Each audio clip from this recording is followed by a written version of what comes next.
La famille, bonjour à tous, j'espère que vous allez bien et que vous passez un bon week-end. Donc les gars, aujourd'hui, on va pas se mentir, ça a été compliqué, mais je pense que le Real Madrid a abdiqué pour cette Liga, les gars. Je pense qu'on a complètement lâché l'affaire pour la Liga. Après, il faut quand même pas perdre la face. Il faut quand même pas perdre la face, même si je sais qu'il y a des échéances beaucoup plus sérieuses en Ligue des Champions. Il y a la Coupe du Roi qui arrive pareil, fin mai, tout ça. Ok, d'accord, mais il faut pas qu'on commence à perdre tous les matchs qui arrivent. Même si on prépare la Ligue des Champions, faut pas qu'on perde la face en Liga quand même. Les sous-marins jaunes ont fait un vrai match, hein, une vraie performance. Chukwueze nous a fait mal, on va pas se mentir les gars. Chukwueze nous a cassé les reins. Aujourd'hui, il était sur une autre planète, le Chukwueze. Nacho, il en a vu de toutes les couleurs. Même Ceballos qui est venu aider, pareil, il a été pris dans le lot, les gars. Chukwueze, il n'a pas fait de différence. Que ce soit Ceballos ou Nacho, il les a allumés les deux. Le troisième but, les gars, de Villarreal, où tu vois Chukwueze qui prend la balle et qui rentre pied gauche. Un but à la Robben, hein. Vous connaissez ces genres de buts où ça rentre pied gauche. Tu sais qu'il va frapper. Tu sais ce qu'il va faire, mais t'arrives pas. Pourquoi? Parce que la conduite de balle est propre et cette frappe, Courtois sait où il va la mettre.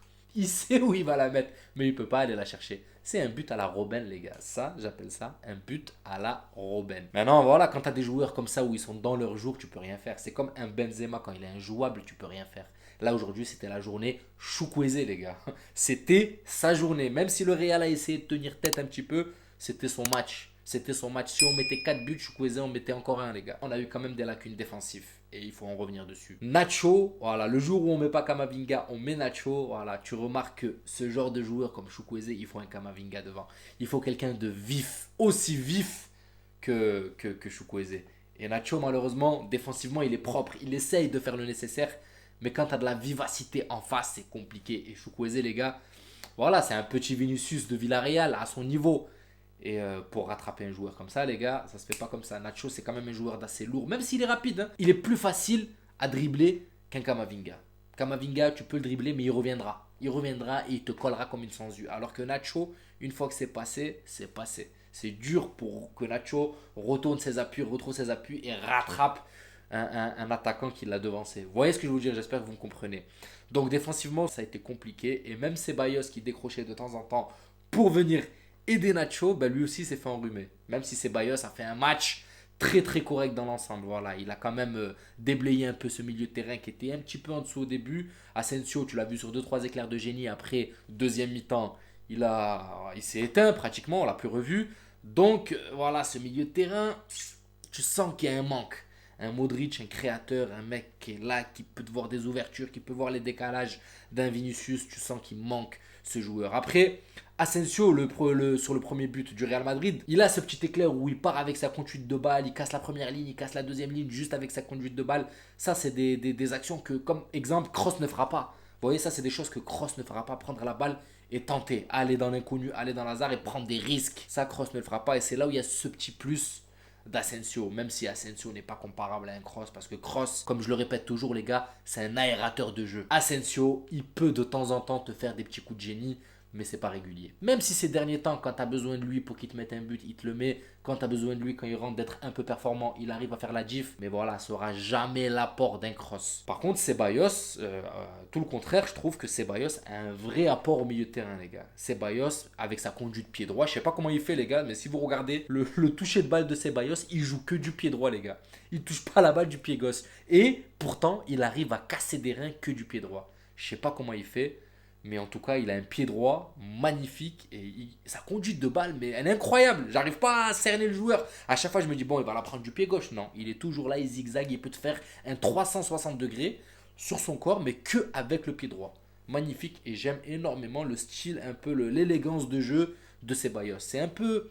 Voilà, c'est des joueurs qui sont élégants, comme Kamavinga, c'est des joueurs qui sont élégants balle au pied. Côté gauche, Lucas Vasquez, les gars, je vais pas vous mentir, vous savez ce que j'en pense clairement. Lucas Vasquez, c'est un match moyen bon et 10 mauvais matchs. C'est comme ça, Lucas Vasquez, faut pas compter trop dessus. Les centres, ils sont loin, ils te les envoient en 6 mètres. Vous savez ce que je pense clairement de Lucas Vasquez, je vais pas encore lui tomber dessus aujourd'hui, même si son match pour moi aujourd'hui était nul. Maintenant, Chouameni, les gars, je vais pas vous mentir. Donc, les puristes vont dire que Chouameni a fait un bon match.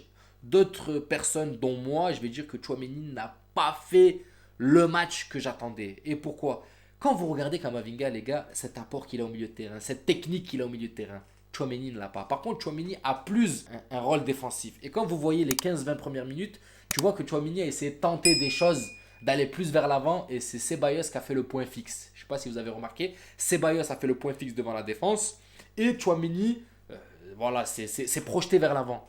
Mais ça aboutit à rien. Ça manque de technique. Kamavinga, il a une justesse technique que Tchouaméni n'a pas, les gars. Kamavinga, il peut faire point fixe devant la défense. Parce que là, on ne lui demande pas d'être technique, mais on lui demande juste de flairer le jeu adverse et de ratisser devant la défense, quoi. Ça, il peut le faire. Et il peut faire une rotation avec un cross ou avec un Ceballos, passer devant, passer en face offensive pardon, et accélérer, dynamiser le jeu. Et ça, les gars, pour moi, Tchouaméni ne le fait pas. Tchouaméni, c'est lourd.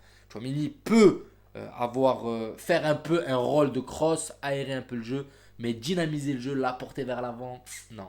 Là où il y a une différence après entre Tchouaméni et Kamavinga, c'est que Tchouaméni a une frappe de balle. Tchouaméni peut tenter une bonne frappe de balle, chose que Kamavinga ne fait que rarement. Kamavinga, il frappe rarement, il est beaucoup plus dans la combinaison. Donc, franchement, moi, c'est deux joueurs que je verrais plus associés ensemble que se remplacer mutuellement.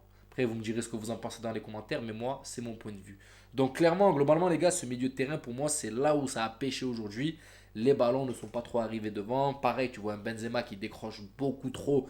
Et après, devant, il n'y a plus personne. Il n'y a plus personne. Donc, aujourd'hui, Benzema, voilà, il a fait ses 60 premières minutes, essayer de toucher quelques balles, avoir un peu de sensation. Et après, au repos, parce qu'il y a de grosses échéances qui arrivent, les gars. Chelsea arrive. Match aller, match retour, on préfère les économiser pour Chelsea, surtout quand on sait que la Liga, les gars, c'est out. Et Vinicius, les gars, pour moi, je vais pas vous mentir, il a fait son match. Vinicius a fait son match, il était là, il était devant, il a provoqué.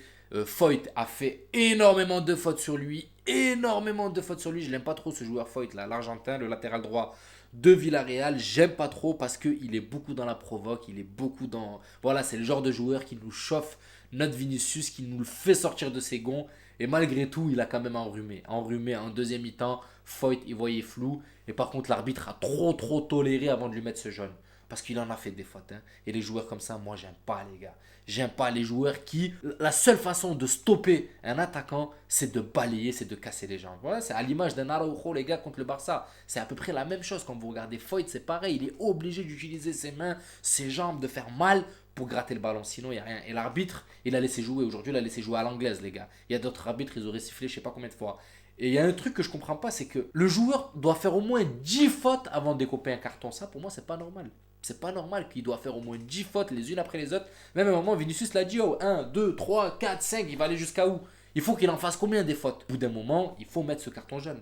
Au bout d'un moment, il faut le mettre. Il faut arrêter parce que si tu siffles pas, frère, il va nous le tuer. Il va nous le tuer, il va continuer, ça va monter crescendo. Et que tu voyais les fautes au début, ça allait. Et plus ça allait, plus elles étaient dangereuses. Donc voilà, au bout d'un moment, il faut arrêter. Et maintenant, je commence à comprendre pourquoi Vinicius pète les plombs. Hein. Quand vous voyez, les gars, le nombre de fautes qu'il subit, le mec.